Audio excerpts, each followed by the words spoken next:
Bon, bien, on repart. Nous sommes désolés, l'enregistrement a coupé. On a manqué d'énergie sur nos ordinateurs. Donc, on repart avec toujours sur le même sujet. Je ne sais pas à quel moment qu'on a perdu la communication, mais je pense qu'on peut poursuivre avec l'ouverture de la piscine à la Clairefontaine. Très bien, bien merci. Bien, effectivement, au niveau de la division des sports, je ne peux pas commencer par l'ouverture de la piscine à la Clairefontaine le 22 août. Alors, cette piscine-là, avec le bassin, tout ça, puis toutes les facilités, là, je pense, a été grandement appréciée. Écoutez, j'ai été voir pour l'achalandage pour 1 mois, parce que vous savez, étant donné la construction et tout ça, on a ouvert le 22 août. Et on a prolongé grâce au beau temps qui nous accompagnait jusqu'au 22 septembre. On a eu une participation de 11 363 dans l'espace de 1 mois, 30 jours. Je vous avoue, là, on a fait le comparable avec d'autres piscines, là, puis effectivement, c'est un record en 30 jours. Les gens ont apprécié ce service-là. On parlait même pendant cette période-là, là, c'est quasiment 5 000 chacun, le 5 299 en soirée, de 16h30 à 21h. En après-midi, une moyenne de 5 000, bien pas une moyenne, mais un total de 5 161.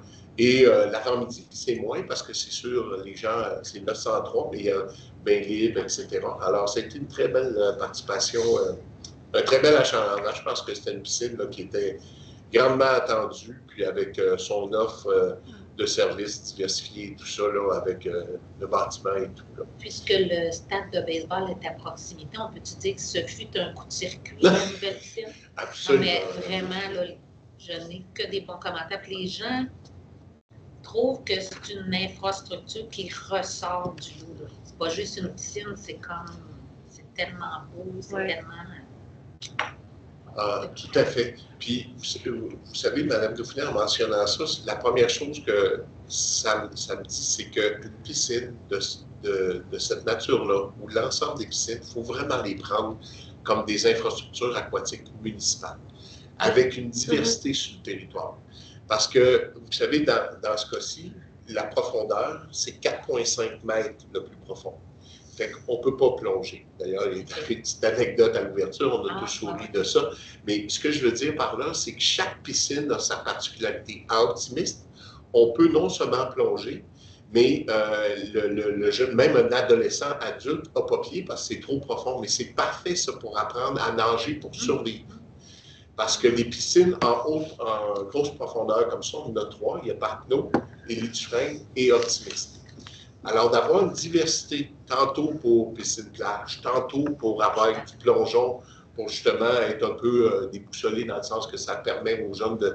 Fait que d'avoir une diversité, une complémentarité de l'offre aquatique avec des piscines différentes, je pense que c'est bien de le réfléchir comme ça. Puis ça, c'est de regarder les besoins puis de développer ça. Alors, donc, des optimistes qui va être fait l'été prochain va garder sa profondeur. Tout à fait. C'est essentiel. Nous, dans les besoins, là, puis je vous dirais, à chaque fois qu'on prend une piscine dans le secteur, on regarde les besoins du secteur. On regarde la population au niveau de l'aspect socio-démographique.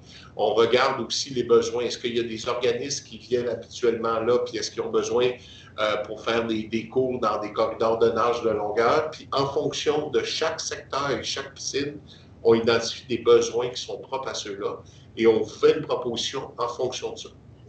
Parce qu'on va se dire, c'est pas vrai qu'une piscine, c'est que pour se rafraîchir. Les jeux d'eau répondent à ça, mais les piscines ont beaucoup d'autres objectifs et c'est ceux-là.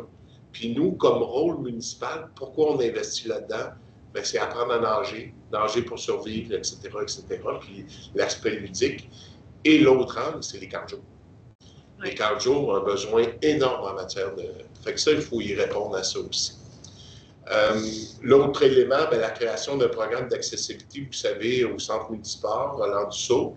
On a développé, oui, un programme d'aide pour les organismes pour accès là, mais pendant les journées pédagogiques, si vous allez sur notre site, il y a des offres de journées pédagogiques qui sont faites gratuitement pour que les jeunes puissent utiliser les terrains au niveau du soccer, l'ultimate, etc. Fait qu'on a vraiment pris, puis je vous avoue, en toute transparence et sincérité, depuis qu'on a réussi à s'entendre avec les gens suite à ce qui s'est passé là, après le procès et tout ça, puis les réalités, les décisions qui ont été prises. L'entente est formidable, puis on commence de plus en plus, parce que on a commencé récemment, on commence à donner vraiment accès aux citoyens, aux organismes de ce centre-là qui avaient besoin de ces gens-là pour continuer d'être présents. Les activités du Centre Julien Ducharme se déroulent très bien, pratique d'activités libres, proximité, un achalandage important au niveau des activités de pickleball. Je ne pense pas que je vous surprends en mentionnant ça.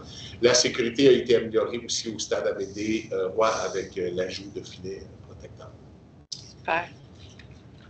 Les événements, je n'irai pas en détail, mais grosso modo, on remet toujours, puis vous avez vu, c'était vrai pour la brise culturelle, mais c'est vrai aussi pour les événements. On tente de plus en plus de faire le tour des différents parcs. C'est un endroit propice aux rencontres, socialisation. Alors, ce sont tous des endroits où l'événementiel a bien sa place. Voilà. Super, c'est vraiment un beau bilan. Il y a beaucoup de travail qui a été fait. Moi, j'aime vraiment ce qui se passe en ce moment à Fleurimont. Mais c'est sûr qu'on a eu des belles grosses nouvelles cette année, là.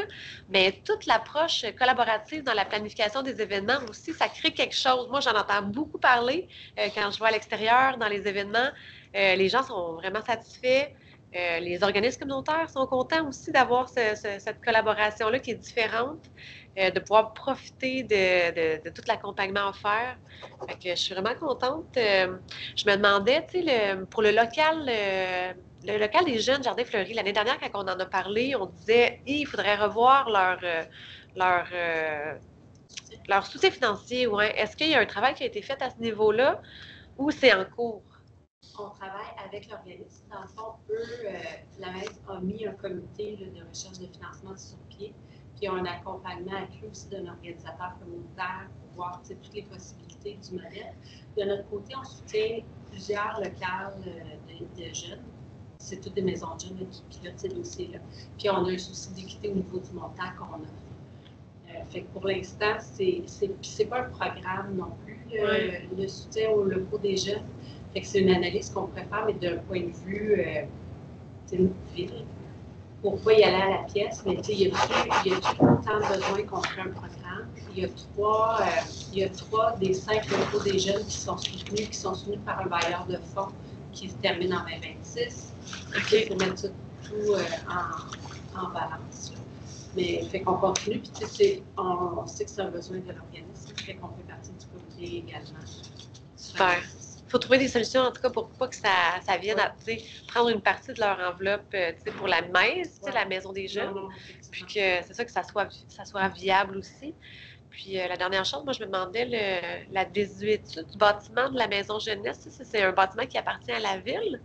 Fait que là, on dit pas de changement à court terme, on est correct, mais on va analyser parce que s'il y a lieu de réparer, rénover, je ne sais pas dans quel état, mais il va falloir qu'on le planifie du côté budgétaire.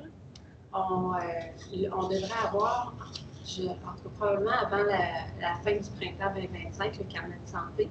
Okay. Ça, on pourra vous le partager une fois qu'on aura l'état des lieux de façon un peu plus exhaustive. Puis on va se mettre, on regardait déjà quelques scénarios possibles, mais l'organisme est aussi fait partie des échanges par rapport à ça aussi. Mais on attend de voir vraiment l'état des Oui, c'est la première étape. Les clients urgents. Oui. Fait qu'on avait le temps de faire les analyses, mais on devrait quand même avoir un carnet de santé. Excellent. Merci. Oui, Hélène? Parce qu'ils ont toujours leur volet hébergement. Oui. Mais c'est dans un autre. C'est pas à la même place, oui. Ah, c'est plus encore. Ils ont acheté un deuxième. Ah, je savais pas ça. Ça fait peut-être 2 ans. Encore pris. Parce qu'il y avait besoin de plus de place, justement. Donc, ils sont propriétaires de l'autre. J'avais une autre question. Au niveau du pickleball, là, moi, il y a des gens qui m'ont dit là, on a joué cet été, c'est le fun, puis là, cet hiver, on arrête de jouer parce qu'au centre Julien Ducharme, il y a trop de monde, là, fait que, semble-t-il, c'est difficile d'accès. Est-ce qu'on a quelque chose à moyen terme pour ça ou non, on le gère comme ça avec une capacité à un moment donné aussi? Ouais. on sait qu'on n'a pas les moyens de tout offrir, là, mais je voulais juste savoir s'il y avait des plans. Ben, pour le moment, c'est vraiment d'optimiser, de maximiser l'utilisation de chiens de chambre. Oui, il y a des besoins de badminton, ces choses-là, mais on regarde les demandes puis on essaie vraiment d'utiliser le maximum. Pour le moment, est-ce qu'on regarde d'autres options? Oui. Est-ce qu'on y a déjà pensé? Certainement, mais les autres avenues qu'on pense, il y a d'autres enjeux. Oui. Ouais, parce que, Puis, au niveau dans nos parcs, comme moi je regarde, là, dans le pain solitaire, il n'y a pas de terrain de pickleball. Est-ce qu'il y aurait un endroit où on pourrait en avoir quelques-uns? c'est dans Il y a des parcs pays plus solitaire. appropriés que d'autres. Est-ce que Cambrai, il y a une patinoire avec des bandes permanentes? Ou, Non, l'été, elle n'est pas là parce qu'en ce moment, ils la mettent sur le terrain Terrain de de baseball baseball. en partie. Ouais. OK. Puis il y a pas Il y a à de bonne heure qu'il y a peut-être des bandes, mais la surface puis les bandes s'en viennent en fin de Il n'y a vie. pas de Mais je me demandais juste. Donc, ça prend vraiment des bandes. Ben, très souvent, oui.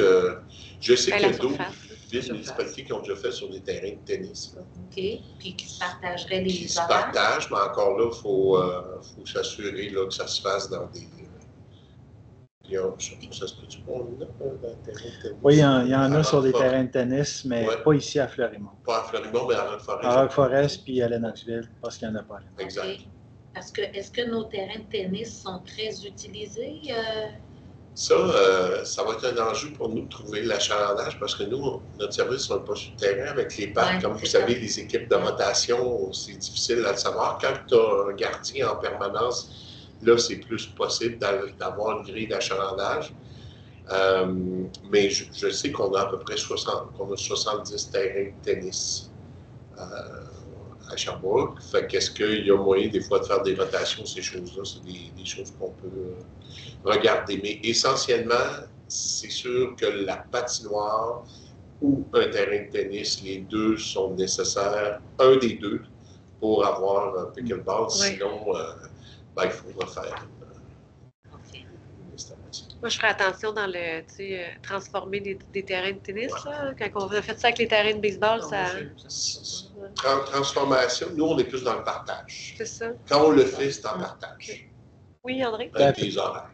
Peut-être à titre d'information, il y a un Non, accès. non, pas cher. Il y a un accès au parc Centennial de Lennoxville parce que au niveau du tennis, il n'y a pas un plein d'utilisation par le tennis. Donc, la cohabitation est possible. Fait qu'il y a eu lignage sur le terrain de tennis, là, il y a eu lignage de pickleball pour qu'ils puissent y jouer parce que l'utilisation le permet, chose que peut-être ne le permettrait pas d'autres parcs là, parce que le tennis est trop important, l'utilisation est trop importante. Puis c'est ça, il ne faut pas aller puis les habiller l'un ou habiller Ouais, c'est l'autre, là, parce qu'on n'est pas. Il y a des terrains de tennis que je vois là, qui sont à capacité dans toutes les heures, ça roule, ça roule. Ouais. Je ne pense pas que ce serait. Ça sera pas J'ai une dernière petite question. Dans les parcs, là, les jardins qui se trouvent dans les parcs, est-ce qu'on sait si en bout de ligne, ça produit quelque chose? Tu sais, le jardin Chermont, là, c'est facile à voir, puis une chance qu'ils ont leur clôture, parce que sinon, il y a des animaux qui viennent manger, il y a des gens qui viennent voler les trucs.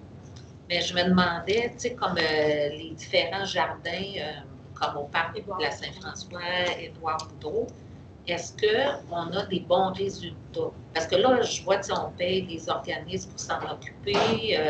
Bon, puis il doit y avoir des coûts aussi, comme le compost, tout ça en début d'année, la préparation. Est-ce qu'on a une idée de, est-ce qu'il y a des gens qui ramassent la nourriture? Est-ce que ça produit plus qu'une dizaine de tomates? C'est ça que j'aimerais savoir. C'est-tu penché là-dessus? Oui, ça va bien. Il y a vraiment un dynamisme au niveau des jardins. Puis l'ensemble des jardins, on a fait une communauté de pratique. Donc, puis on a des organismes villes comme Rêve Nautique, Rocarium aussi qui participent à la communauté de pratique.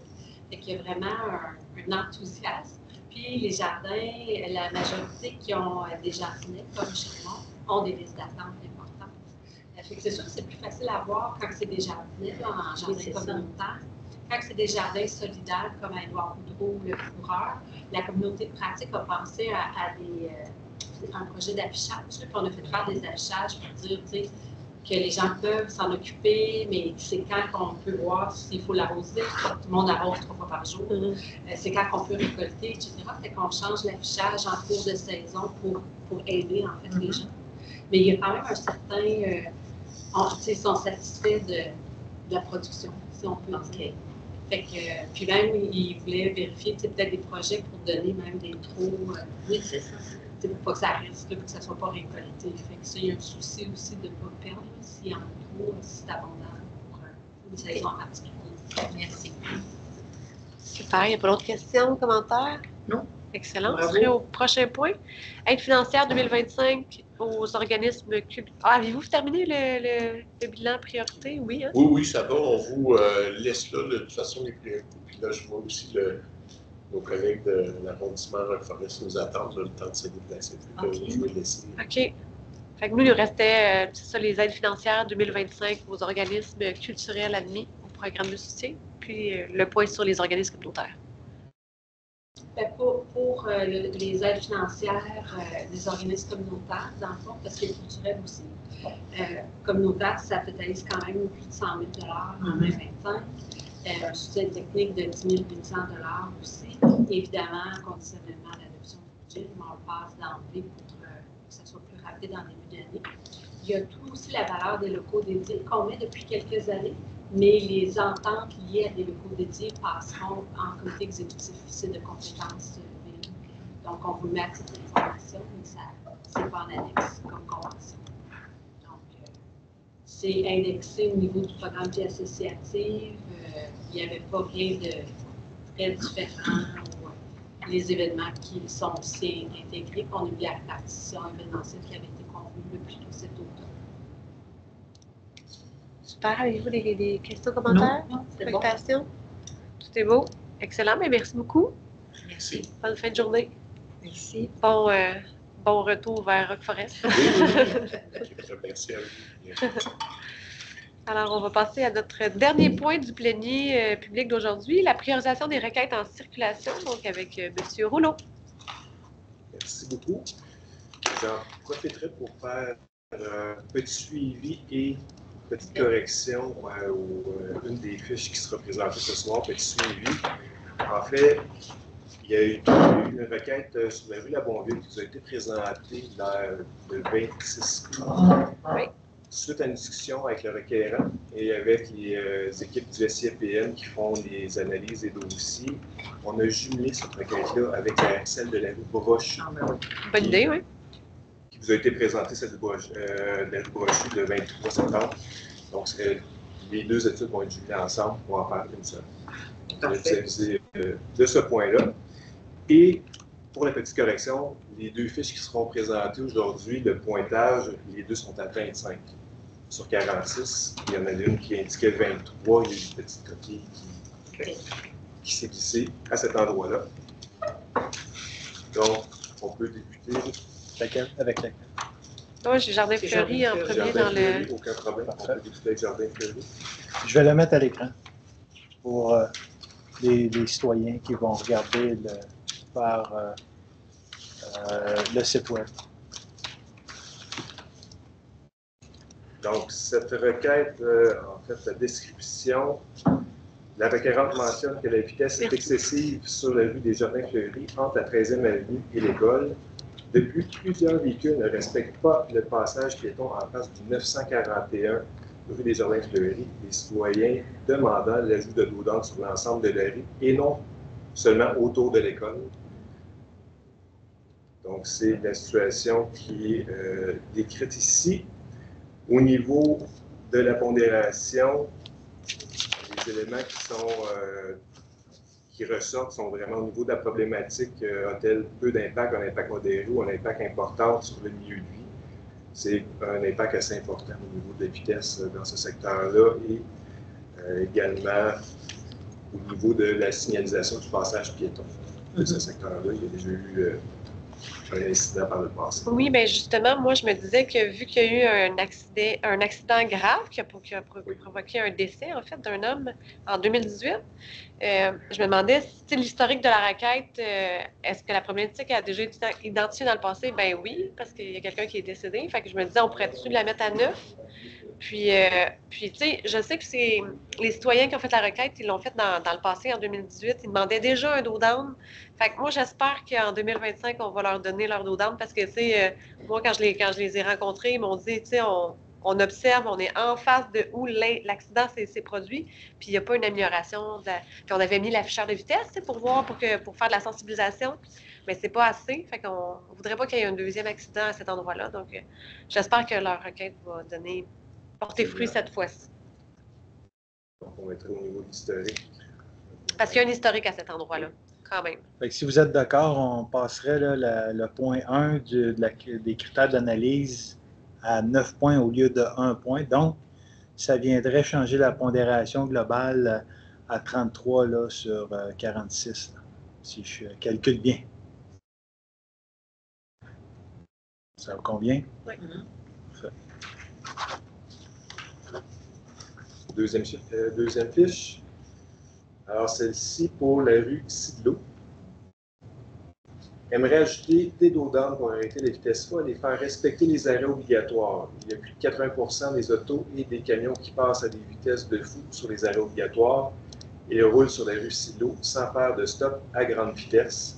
Je tiens à préciser que cette requête-là a également été transférée au service de police de la ville de Sherbrooke. Excellent. En lien avec le code de la route.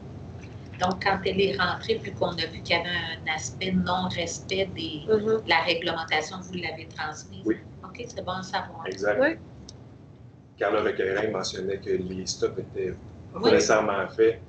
Ça relève du service de police de la ville de Sherbrooke. Très bien. C'est un bon réflexe.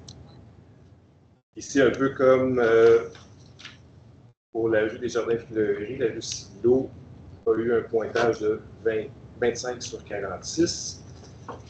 On note un peu les points importants pour les points 3.3, 3.4 qui ont un impact important au niveau du milieu de vie et également à proximité d'un parc. Ça, c'est tant mieux. Oui. Ce qui donne le pointage de 25 sur 46. C'est là qu'on voit l'erreur. On voit à l'écran 23, mais c'est 25. Oui, 25. exact. Exactement. Donc, est-ce Moi, que ça le Ça vous va? pointage vous convient? Je ne pense pas que plus ou moins 2 points là, fassent une grosse différence. Ça va finir par être traité un jour. Oui. C'est bon. Super. Bien, merci beaucoup. Ça fait plaisir. Merci. Fait que c'est déjà ce qui clôt notre séance de plénier public. Bien oui. On va prendre une petite pause, puis on sera de retour à 17h pour notre séance ordinaire. Donc, à tout de suite.